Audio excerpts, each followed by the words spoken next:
ठंडा पानी दो निकाल कर बहू। आप खुद से ले लो, मैं अभी बिजी हूँ काम में। अरे नहीं, आप खुद से भी नहीं ले सकती, ठंडा पानी खत्म हो गया है फ्रिज का। कर क्या रही थी? फ्रिज में पानी रखना चाहिए था ना, क्यों नहीं रखी? कौन से काम में लगी हो? अरे सुबह से खाना मांग मांग कर थक गए, खाना भी नहीं दी, पता नहीं क्या कर रही हो। और ये किचन में क्या मार्केट लगा के रखी हो, क्यों रखी हो? पहले सांस ले लो मम्मी जी, फिर पूछना पानी क्यों नहीं रखा, मार्केट क्यों लगा रखा है किचन में। एक साथ कितना बोलती हो आप? मैं पूरे दिन फ्रिज में पानी रख रख कर थक जाती हूँ। घर में 10 लोग हैं, पानी भरने के लिए क्या सिर्फ मैं ही ठिका ले रखी हूँ? पीने के लिए सब है, आते हैं फ्रिज खोलते हैं, पी लेते हैं, बोतल फेंक देते हैं। मैं थक जाती हूँ, पानी भर देती हूँ, जो भी आता है निकाल के पी लेता है, बोतल फेंक देता है।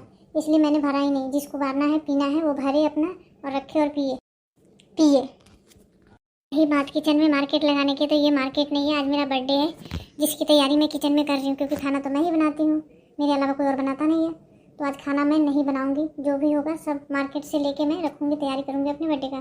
क्योंकि आप लोगों ने रूम तो खाली रखा नहीं है कोई कि मैं वहाँ तैयारी करूँ, इसलिए रूम में। और चुपचाप चले जाओ आप यहाँ से। खाना और तुम बनाती कब हो? एक चाय दे देती हो, वो भी 10 बार मांगना पड़ता है। नहीं तो हमेशा यही बहाना रहता है, आज मेरा बर्थडे है तो मेरा फ्रेंड का बर्थडे है, तो आज मेरे मायके में किसी का बर्थडे है, तो आज मेरे रिश्तेदार का बर्थडे है। यही चलता रहता है, ऐसे ही करके खाना डालती रहती हो हमेशा।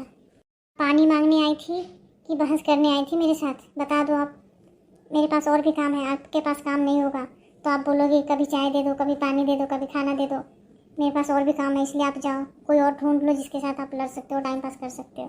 हे भगवान, इसकी सुंदरता के चक्कर में तो मैं भूल ही गई थी कि ये बहू कभी नहीं बन सकती, ये बहू के स्टाइल में कभी नहीं रह सकती।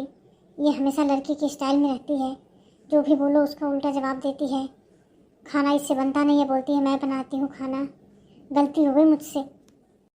हेलो, अरे अपनी लड़की को खाना बनाना नहीं सिखाया क्या बहन जी?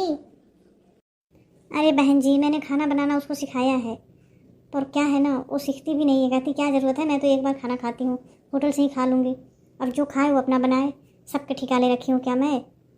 और वह विदेश से पढ़ाई कर कर आई है, तो इसलिए इंडिया का तौर तरीका उसका नहीं पता। बचपन से ही विदेश में रही है, बड़ी हो गई मैं लेकर आ गई उसको इंडिया। अब वो इंडिया के तौर तरीका में ढलती नहीं है, कुछ भी बोलो कहती है मुझसे होगा नहीं।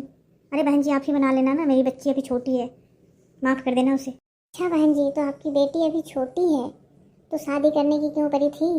शादी भी विदेश में क्यों नहीं किया? आज इसको मजा चखाती हूँ मैं, विदेश में रह के आई है तो पता चलेगा इंडिया में क्या क्या होता है। आज खींच कर बाहर निकाल दूंगी मैं इसको। अपनी माँ की छोटी सी बच्ची और सासू माँ की नादान बहू, चली जा मायके यहाँ से।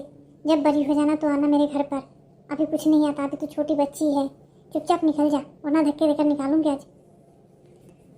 अच्छा हुआ मेरी सासू माँ ने मुझे भेज दिया, अरे इसी बहाने मैं अपने महल जैसे घर में आ तो गई, नहीं तो उनके घर में रहो तो पूरे दिन काम काम, उनके ज़िंदगी में बस काम के अलावा कुछ है ही नहीं। मम्मी मम्मी, अरे जल्दी आओ बाहर, मैं आ गई हूँ ससुराल से वापस। अरे बेटा बड़ी जल्दी आ गई, कैसे आई? दौड़ते हुए आ गई क्या? मम्मी आप भी मेरी सासू माँ की तरह बात करती हो। अरे दौड़ के कैसे आऊँगी? मेरे फ्रेंड का बाइक है ना, उस पर बैठ के आ गई मैं। वो आ रही थी इधर ही, अरे बाइक नहीं है स्कूटी, वो आ रही थी इधर ही, मैं उस पर बैठ के आ गई। वो चली गई अपने घर, मैं यहाँ आ गई। मुझे इस घर की बहुत याद आती है। मैं उस घर में रहती हूँ तो ऐसा लगता है मैं चिड़ियाघर में हूँ। इतने आदमी हैं उस घर में, इतने लोग हैं कि मैं क्या बताऊँ। मुझे समझ में नहीं आता कौन सा सामान कहाँ रखूँ, कहाँ उठाऊँ। सभी कुछ ना कुछ बोल रहे होते, मैं काम कर करके थक जाती हूँ। अभी मेरी सासू माँ किचन में पानी मांगने आती है, तो कभी चाय मांगने आती है, कभी खाना मांगने आती है, और ना दो तो बोलती है अरे कर क्या रही थी, कर क्या रही थी। अच्छा हुआ मम्मी उन्होंने मुझे बाहर निकाल दिया, इसी बहाने मैं अपने महल जैसे घर में वापस तो आ गई। बेटा तू खुश हो रही है, पड़ोसी सुनेंगे तो क्या कहेंगे? कहेंगे इसकी सासू माँ ने इसको घर से धक्के देकर निकाल दिया, हंसेंगे वो। अरे मम्मी तो क्या पड़ोसी के डर से मैं उसी घर में सड़ती रहूं, पूरे दिन सबके काँव काँव सुनती रहूं? ठीक है दोस्तों, मेरी बेटी तो अभी गुस्से में है, महल जैसे घर में रही है तो छोटे से घर में एडजस्ट नहीं कर पा रही है। लेकिन आप सबको मज़ा आए तो सब्सक्राइब करना है।